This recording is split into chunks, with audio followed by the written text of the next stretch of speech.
My name is Mike Shabanik, and as Josh mentioned, I lead the accessibility team at Oath. Oath is a brand new company that's been around for about 2.5 months. It's a combination of all the properties that AOL knows and loves, and all the properties Yahoo has and loves. So you'll still see Yahoo, finance, news, sports, weather. You'll still see AOL.com, AOL Mail, all those different properties, but they're now joined under one company, and my team supports them for accessibility. And that includes everything from mobile app accessibility, web accessibility, and of course, video captioning or media accessibility. So I wanted to start with a story, and the story begins with all of our probably favorite TV show from the 70s. Over 39 seasons of this show. A few years ago when I came to Yahoo at the time, we had just acquired the rights, exclusive rights, to stream this on the internet. Pretty cool. But how many years did I say it was on TV? 39. When did captioning start? Not 39 years ago, way later. So we ended up inheriting a huge amount of these videos that didn't have captions. Now later in the seasons, that started happening. So the problem for us was, well, how are we going to go get these captions made? So we literally copied these files on a hard drive, carried them across to a vendor, which wasn't 3Play at the time, which is where I'm heading with this story, and had them do those captions for us so we could put it on the internet. What we also learned at the time was our players weren't ready. For those of you who aren't into captioning yet, there's a huge number of different caption file formats. And there's a bunch of settings you need to have in your video player to turn it on and off and change the font and the size and all those great things. And we had so many different versions of video players that sometimes it worked and sometimes it didn't. And so we got ourselves into this really interesting situation where we really wanted to provide this service. People really wanted to get this from us. We just weren't ready. So I tell that story because I don't know where you are. I don't know if you're doing amazing amounts of captioning. I don't know if you've never done captioning in your life. But our story started with 0. And we've now moved to a place where we're doing an incredible amount of captioning. And that's the story I want to tell today. So later, as we started captioning, we got one of these scenes. This is from one of the more recent ones. And this is a skit with The Rock and someone playing Benjamin Netanyahu, the Israeli prime minister. But if you're reading that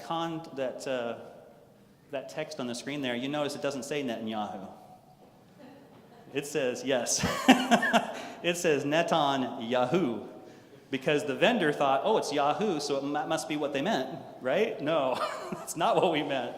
So that was our introduction to quality matters a lot. And we saw that, and we started seeing more of that, and we realized even the way we went out to get captions done, we didn't know enough yet. So we brought on somebody who's an absolute expert, a guy named Larry Goldberg, and got us a good education and introduced us to 3Play. And we don't see that problem anymore. In fact, our video player is in a better place. A whole lot of really good things happen. But don't be afraid of mistakes. We're going to make them. So if you're not doing captioning yet, just do it. Get better. But always watch what's happening. Right? Put yourself in that place of the user to find out, are those captions actually very good? So we're here to talk about accessible media. And as Josh mentioned, when we think of accessible media, we really do think of closed captioning primarily. And as he also demonstrated, there's a thing called audio description or video description, depending on which phrase you prefer. And there's a brand new thing that's come in along, which is talking menus. So there's now laws in place that require, if you're doing something like an over-the-top box, like a set-top box or a TV, that you make those menu systems talk for people with vision loss. So accessibility from our perspective encompasses a whole range of disability, not just one in particular. And it turns out people with disabilities tend to have combinations. So it's really important that we make things keyboard accessible, that we make things speak, that we provide closed captions. And it really has to be a holistic approach. You never know what your user is going to need, but we know those users are going to want what you have, so make them welcome. Interestingly enough, The Simpsons have had captions from the very beginning, even though it wasn't necessarily required. And they've done audio description almost their entire season, or their entire series. So that's been incredible. Anybody know how many years Simpsons have been on? I do, 29. There you go, 29, right?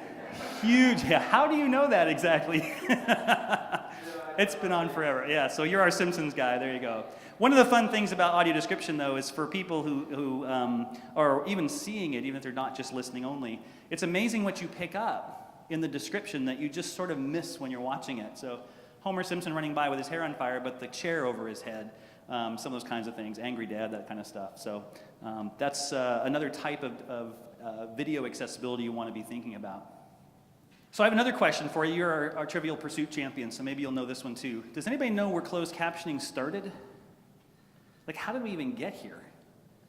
Because it didn't used to happen, right? We were talking about Saturday Night Live. It didn't happen before. Started in the 70s. It started at a place called WGBH Boston, public broadcasting service. And it started with a really, really famous television show. And as soon as I say it, you'll go, oh, of course. It's a cooking show. Yes. It was Julia Childs. And they approached her and said, we want to try this thing, and no one's ever done it before, but would you mind if we put text on the screen?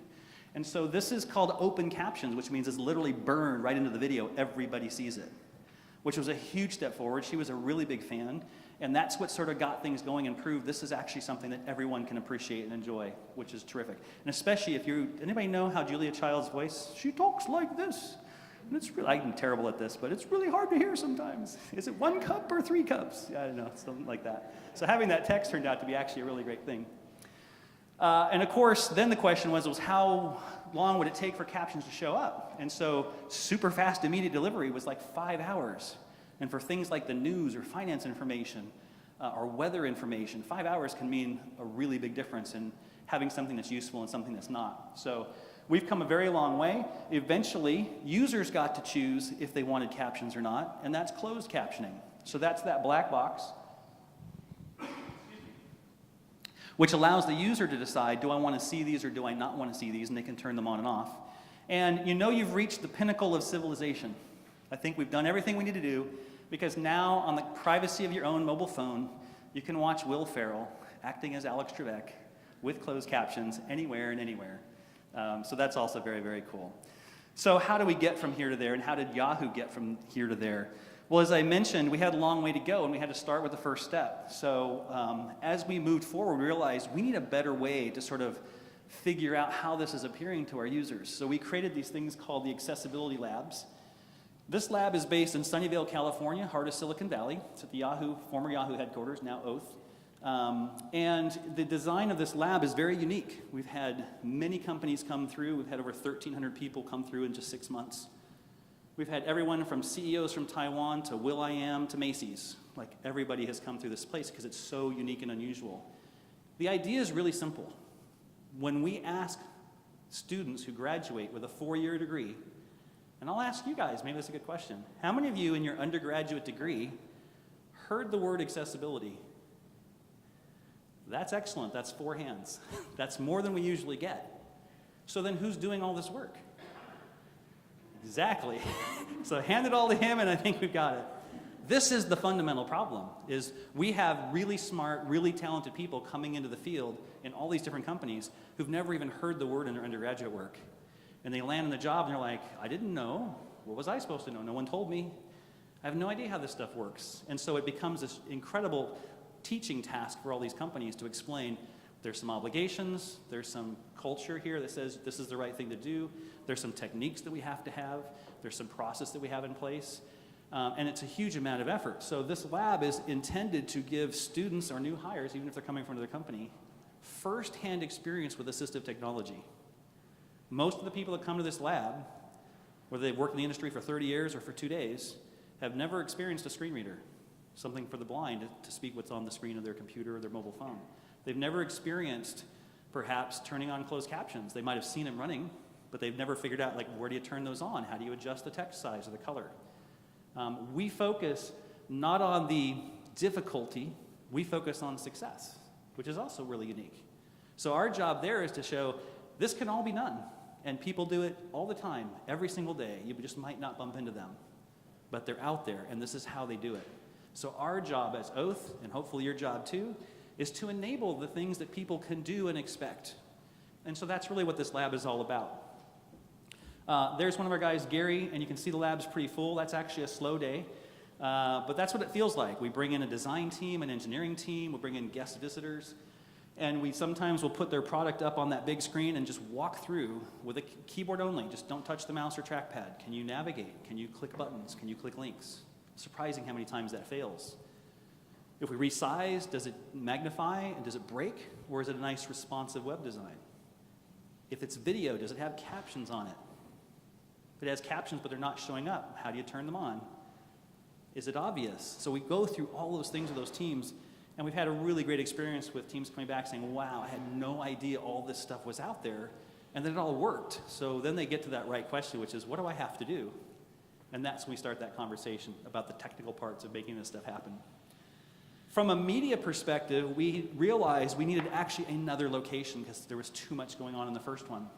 So this is based in our Boston office, and it's called the Accessible Media Lab. And so the focus of this particular place is to funnel all of the different video that's on all these different websites, whether it's TechCrunch or Engadget or Huffington Post, AOL.com, Yahoo.com, Yahoo Finance, you name it, right? Anything that's got video is going to come through this place, and we're going to have someone there that can actually watch and try on every possible platform or software, browser, app, TV box, set-top box, whatever it happens to be. So we have in that space Windows PCs, Macs, iPads, iPhones, Android devices. We have all the OTT boxes. So we have Rokus and Apple TVs. We have an Xbox in there. And yes, we play games, but not too much. We have TiVos and televisions and all kinds of things. And we're sort of looking at what's going on outside our company, but also making sure that the things that we're doing are right and that are working. And it's been a really huge help for us. One of the things that's easy to forget is that video player. So I have a picture of the web video player here, just as an example. But it's so easy to get focused on the content, which is right, you should. But as I was telling you in my story, we forgot about the video player. Not for very long, because it was pretty obvious. But we happen to have a bunch of them. So because we have so many different companies, and they might have started in our company or been acquired, they had different investments. So they had different video players. There wasn't just one. And when you go to mobile, there's one that's built into iOS. You bring your own for Android, and on the other boxes, you get whatever you get. So you have to kind of make some decisions about which one do we do first, and which one has the best set. Is it going to be universal, or are we going to have different experiences in different platforms? Those are the couple of things that we needed to figure out and decide for ourselves. In this particular case, we made this video player ourselves, which was great because we had control over it. But it turns out we had several of them. So we had an effort where we tried to combine them into one and have fewer of them, but also make sure that they supported the different caption file formats and all of the different settings and things. So in that lower right corner is the settings. I'm going to blow that up a little bit so you can see it a bit better. It's actually really well defined what those settings need to be. So you don't have to guess. Like, those are written in stone, they're in legislation, and the number and types of things you need to provide in a video player are all well understood. You can get video players that have this already built in. And so you don't have to do any of this work. But if you own your own video player, if you're making your own, you'll want to make sure that you include all those different features. So besides the obvious, which is am I turned on or off, there's language selection, there is type size, small or large. That lower left button says style options. And when I click that, you get 4 new tabs. And those tabs are also well defined, which is which colors for the foreground text, which colors for the background, is it opaque or transparent? There's a whole slew of those things that you're going to want to provide there. But I'm going to go back for a second because there's one in the middle row on the left that's unique. And this is kind of our add-on.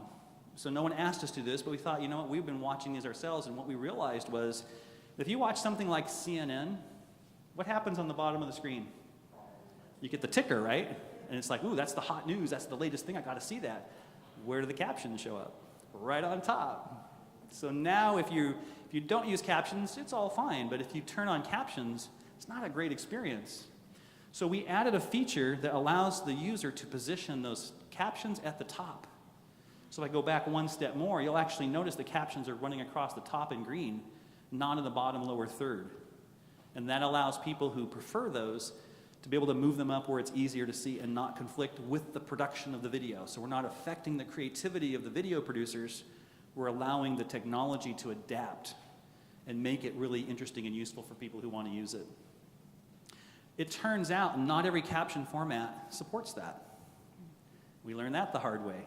So we had to make some hard decisions about which video caption format we were going to support or which set. and which players were going to enable things like that. So those are some things you just want to keep in mind. For those that aren't caption users, if there are any of you out there, one of the more interesting things we noticed when we put this in front of users was they couldn't always find the on and off switch. Because that little CC white box in the lower right corner isn't always in the same place on every service or website they go to. It is on ours, we hope. That's where it's our goal. But they would try and find it and go, oh, and I had this happen yesterday. We had someone in our lab, and I said, this is our test station, and it's part of our interactive demos that we give people, and the intention is for them to struggle a little bit. So we said, just go to this site and turn on the captions.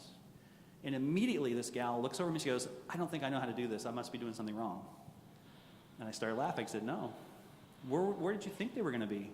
She goes, right here in the lower right corner. I said, exactly. How come they're not there? And that was the lesson. Because then she went to our site and she goes, oh, they're right where they're supposed to be. I guess I did know what it was supposed to be. But her first assumption was, it must be me. That's on the providers. That's on the web video player company. That's on us. So it's really important for us to have that consistency and be where the user expects us to be. When she turned them on, she happened to hit in one of the sites. She turned it on correctly and she goes, it's not working. I must have done something wrong again. And we said, why do you think that? Because there's no captions showing up. Well, are the captions turned on? I think so. What was the problem? There were no captions for that particular video. So she had done everything right, no result. So that's, again, one of those things we really want to be consistent and ubiquitous about where these captions live and where, so that users get that immediate happy feedback when they do the right things. So those are some of the things we learn as we go through that user study lab. In the case of iOS, as I mentioned, the caption settings and the video player are provided. So we can just leverage all of the settings and features that are built into that platform. We don't have to worry about that. So if you choose that for your video player on mobile, or you get a video player for web that has these things built in, you're already halfway home. And you'll notice, by the way, all of the different required settings. And they'll be very consistent across companies and products that implement the settings. So you can note those down later if you want to. So I always get asked, okay, so you started with Saturday Night Live, right? That's 29 years, right? Of 25 episodes a year. I don't know, an hour an episode or 50 minutes or something. So that's a lot of video. How far have we gotten since just a few years ago? Well, we've made a really big effort, as you can see. We've built up a lab. We've built our video players. We've got people on board now that can help us. And we've got a great vendor in 3Play. So we are super proud to say that in the recent quarter, just 90 days, we have captioned over 40,000 videos. So if you're at a university and you're like, I got too much stuff. I don't know, do you have more than 40,000? You might, but just to let you know that this is just one company that 3Play works with, right? And we couldn't be more happy with the relationship. And we asked them, and Josh, you'll vouch for me, we called you and said, Josh, we have a lot of video coming. Can you do this? And he kind of was like, I think so. What's your number? And we started to talk about some of these numbers. Just give me a little time to get ready and we can do it. And they have. So planning a little ahead and letting your vendor know that this is what it's going to look like going forward, it really helps us scale and scale well. So we didn't have any fallouts or drop-offs. But that equals 120,000 video on demand minutes. That is a huge, huge amount of captioning. So we've come a very long way, and we hope our users who use this product not only enjoy it, but come to expect it, and we want them to expect it. We also do live streams. It uses a different technology when you're actually doing a live event, and there's not sort of that time to type and correct or do speech recognition, things like that. But we have over 200 hours of that in the mix as well. This is the slide I love the most. And I hope you appreciate this slide. I think you will. So there's a law on the books in the US called CVAA. It's the 21st Century Communications and Video Accessibility Act. I could say it slower, but it's hard. It's a really long name. But it basically applies to the producers of video or distributors of video and communications products like mail and text messaging, things like that. But in the video space, one of the things it talks about is if something is broadcast on terrestrial television with captions, and you bring it to the internet, for the most part unedited, those captions need to be there too.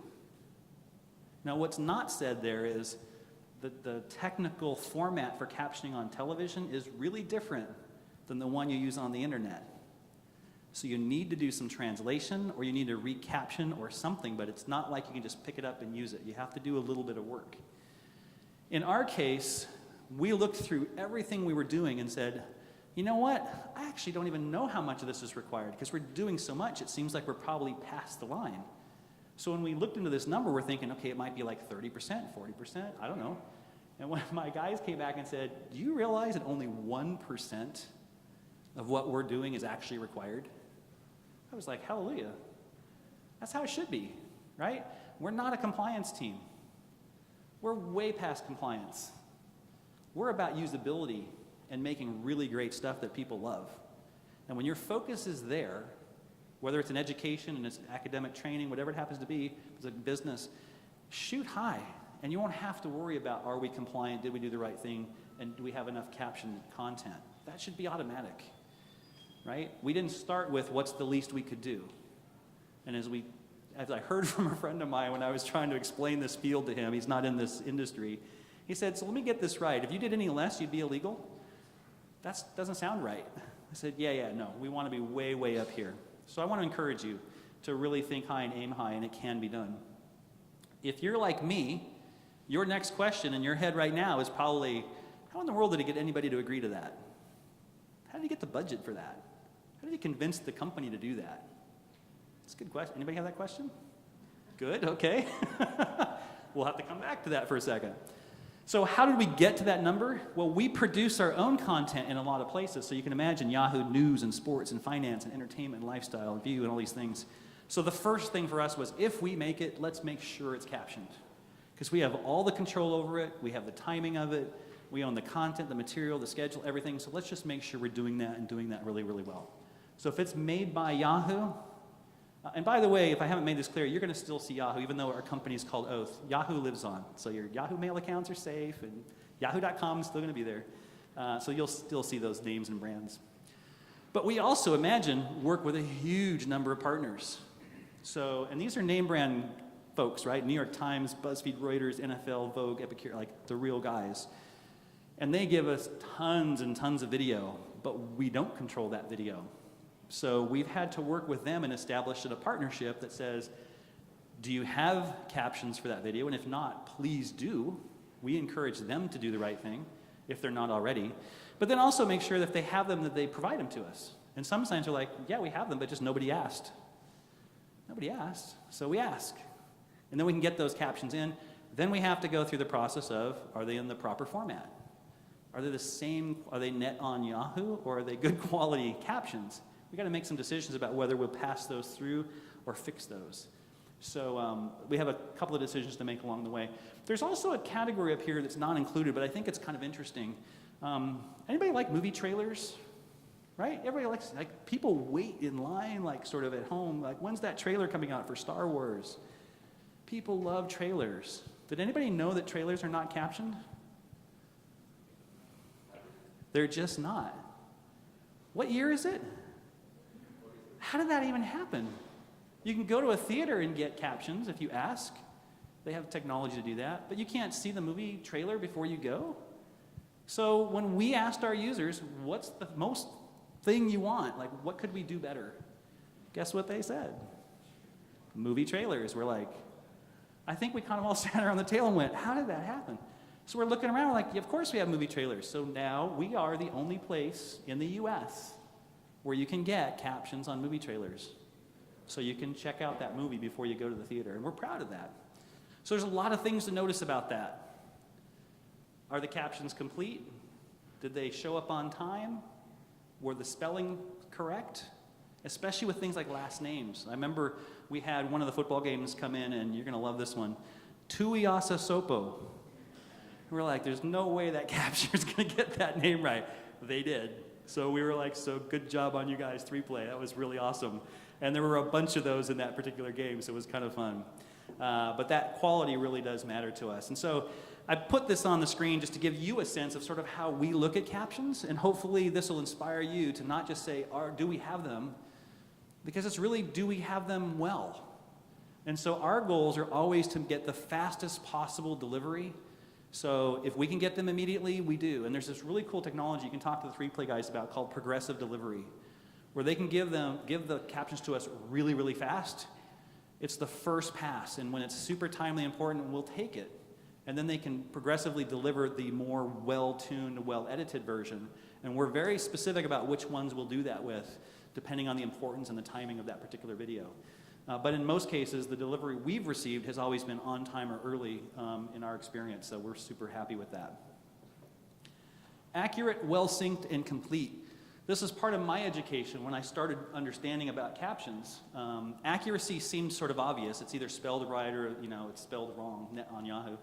But the well-synced part, I had to experience. If it's delayed 2 or 3 seconds, which doesn't seem like a lot, it's a lot.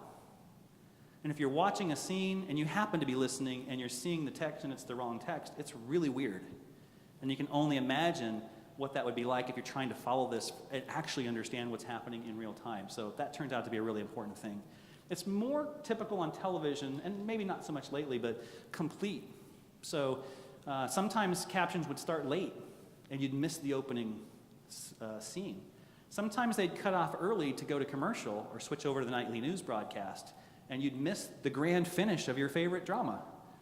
And so making sure those things start on time, end on time, and are timed correctly in between, it turns out to be a really, really important thing.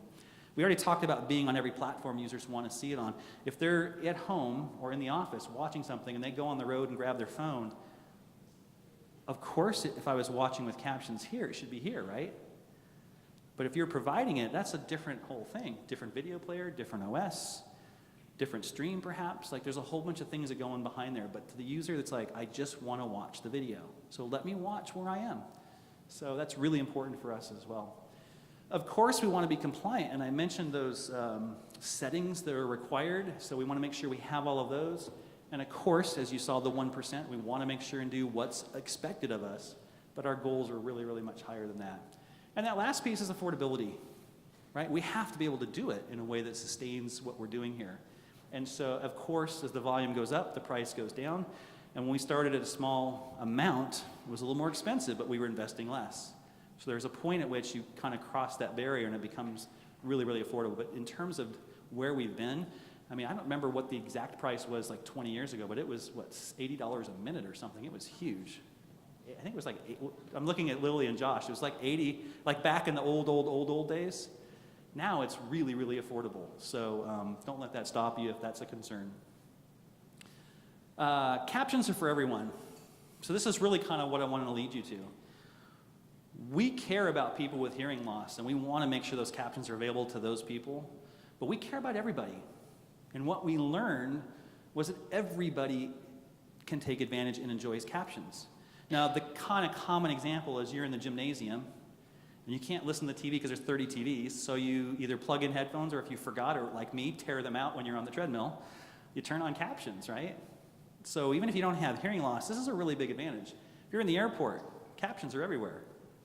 So captions turn out to be really, really useful for a lot of people. It also turns out in our particular business, video with text on the screen is really sticky. That's kind of an insider term for people tend to stop and watch it. Now for us, we're advertising based, so it's really important for our advertisers to know that people are stopping and reading the page and seeing the ad.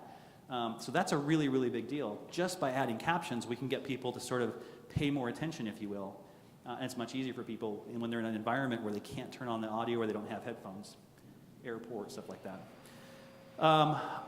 Don't quote me on this number, but my understanding is about 85% of views have audio muted on the internet. Does that sound about right? You can neither confirm nor deny. So I'll wave my hands at this a little bit, but it's a really high number. When you go to a website now and you start flipping through, as Josh's demo showed, video is just going on in the background, but it's muted. And with those captions, you tend to go, oh, that's what that's talking about. I'm going to stop and watch. If you don't have those, it just goes by like a picture, and your users, your students, whoever it happens to be, are just missing that moment. And that's a really important moment. You've put a lot of time and effort to get that on that screen. The other one that was really interesting is we have a bunch of editors who are doing the articles and attaching video and photos to it. It was amazing how much time they were spending typing, because they need the text of the video really badly to do pull quotes, to do searches later, to reference things, to find an article that's related. So getting those captions, and they found out we had captions, they were like, oh my God, this is great. We just saved a zillion hours. That was a huge return on that financial investment, so that was a really big deal for us. It also, for us, opens up a bunch of new markets.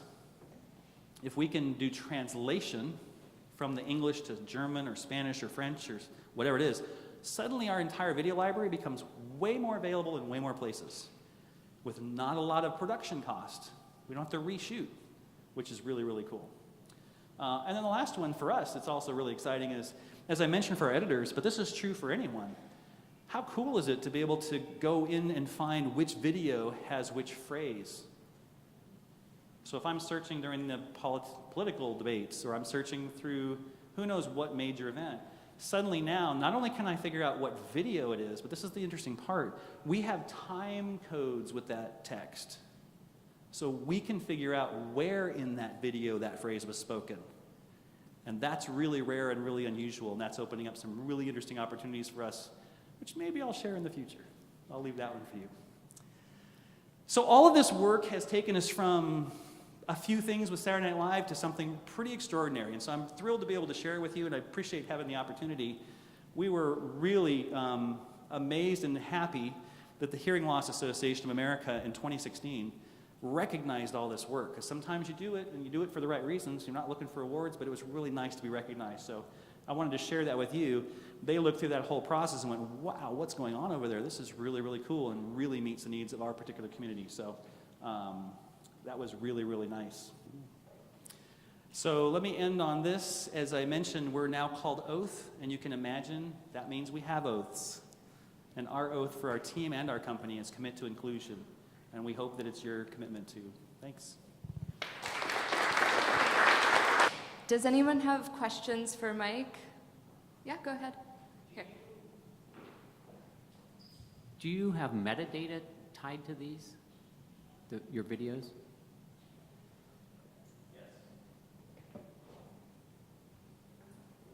Yeah, the short answer is yes, we have lots of metadata tied to these.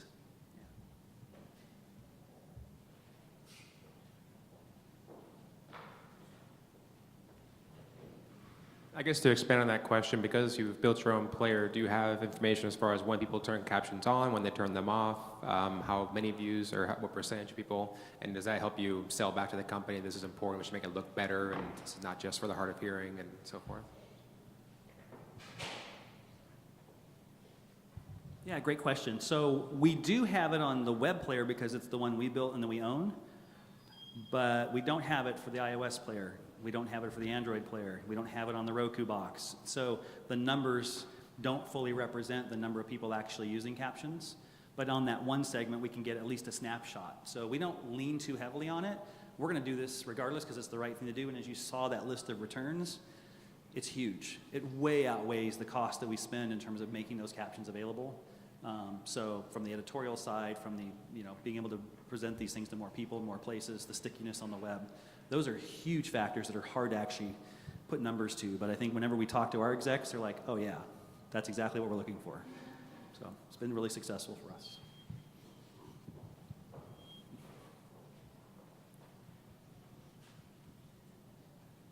Where can I watch Oath videos? Where's the best place? Where should I go?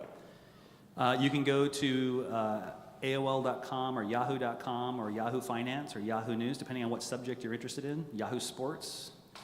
All of those will have tons and tons of videos. There's a trailer site. There's a bunch of links off Yahoo.com's homepage you can get to as well. Trailers, I think, are linked off that homepage. Yeah.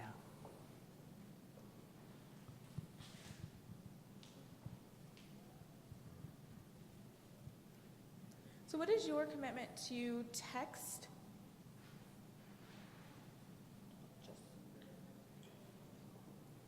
To text transcripts? We're focused primarily on, let me make sure we get the whole question. Did I get the whole question? Okay. The question was around text transcripts. So we're focused on primarily providing closed captions, open captions when it makes sense, if we think everybody should have that text version on screen. But in cases where we're not able to provide that, we also can provide the transcripts. And for some uses and some people, it's actually much more convenient to be able to just read through the text. They can watch the video separately or not watch the video at all and still get the content and meaning of that video. So we'll do both on occasion, but most of the time we're going to be providing those closed captions.